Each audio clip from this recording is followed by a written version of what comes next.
Hai, Rizky di sini. Buat kalian yang lagi mau bikin PC high-end dengan Intel 10 Gen yang terbaru, di sini kita ada referensi motherboard yang cukup kece, fiturnya banyak, chipsetnya Z490, dan harganya itu masih masuk akal. Walaupun mahal, ya tapi masih masuk akal lah. Dan untuk review yang kali ini kami masih berterima kasih kepada 11 Hardware yang sudah membantu proses teknikal dari review yang kali ini. Dan tanpa basa-basi lagi, inilah Asus ROG Z490E Strix.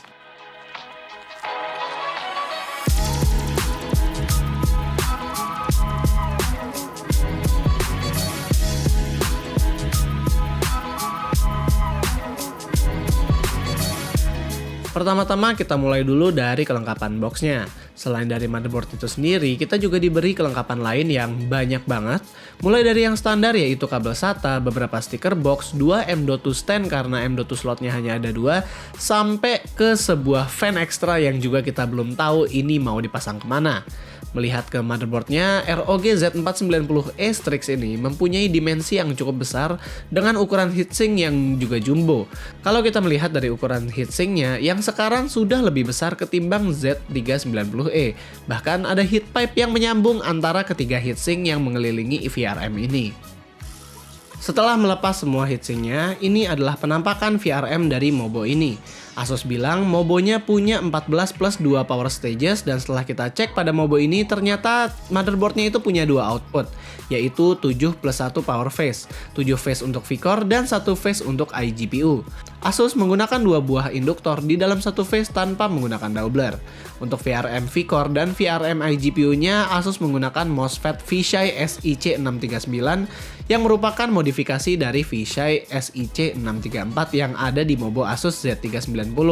Sementara untuk PWM controllernya di sini menggunakan ASP1405i, di mana ini adalah PWM controller yang di rebrand sendiri oleh Asus yang bisa mengakomodir maksimal di 8 power phase.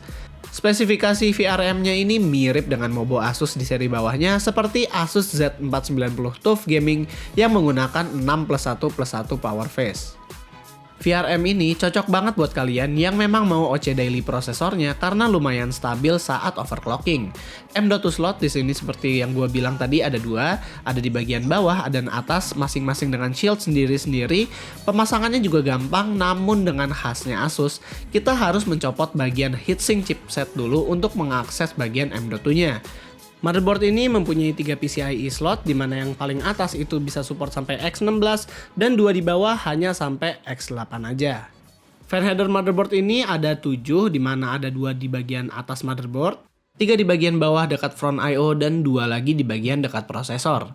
Colokan USB 3.2 Gen 1 Type-C juga ada buat kalian apabila casing kalian punya USB Type-C di front panelnya.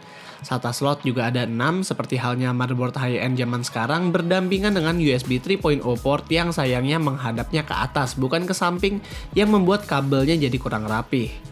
Di bagian belakang ada HDMI port dan DisplayPort untuk Intel HD graphics-nya, 4 USB 2.0, 4 USB 3.2 Gen 1 Type A, dan juga ada 1 Type C. LAN Gigabit Ethernet juga ada di sini, dan ada Wi-Fi extender port dan beberapa audio jack. Tentunya debug LED dan postcode juga tidak absen dari motherboard ini. Intinya bener-bener lengkap lah motherboardnya dengan fitur-fitur dan port yang disediakan. Buat kalian yang baru membeli motherboard ini, diharap untuk langsung update BIOSnya ke versi yang terbaru, karena di versi default saat kita mendapat motherboardnya, Mobonya ini masih belum bisa menjalankan profil XMP. Walaupun kita hanya menggunakan profil XMP 3600 MHz terhadap Corsair Vengeance RGB Pro. Pengetesan kita kali ini hanya menggunakan Core i9 10900KF, 32GB RAM Corsair yang tadi gue sebutkan, dan Colorful iGame RTX 2070 Super Vulkan XOC.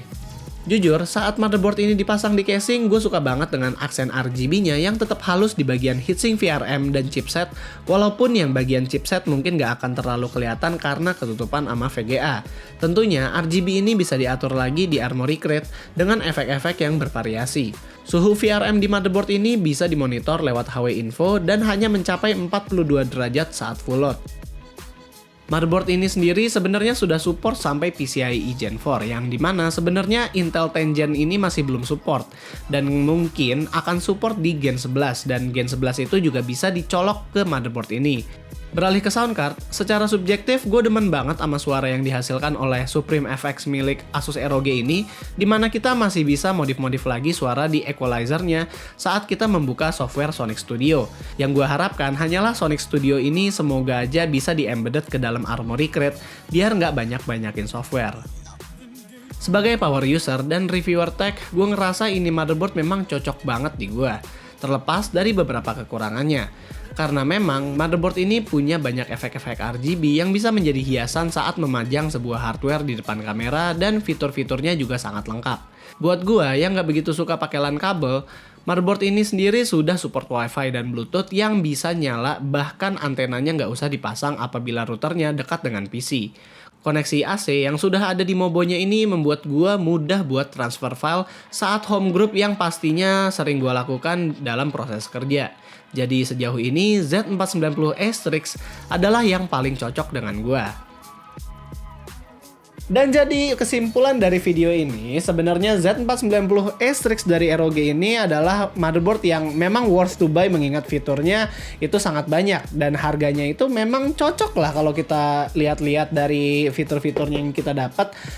Kalau misalnya kalian mau pakai motherboard yang udah ada Wi-Fi-nya, ada Bluetooth-nya, konektivitas USB-nya banyak, terus udah ada USB 3.2 Gen 1 yang bisa Type-C juga, konektor di depannya, terus dia VRM-nya juga yang bagus, bisa ngangkat Core i9 sampai bisa di OC, terus juga dia banyak fan header-nya sampai ada 8 biji.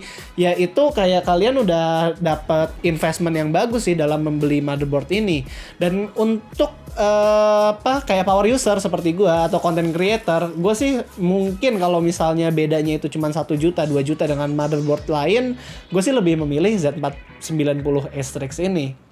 Jadi kalau kalian suka dengan video yang kali ini dan kalian suka dengan review motherboard kita, jangan lupa untuk like, share, dan subscribe.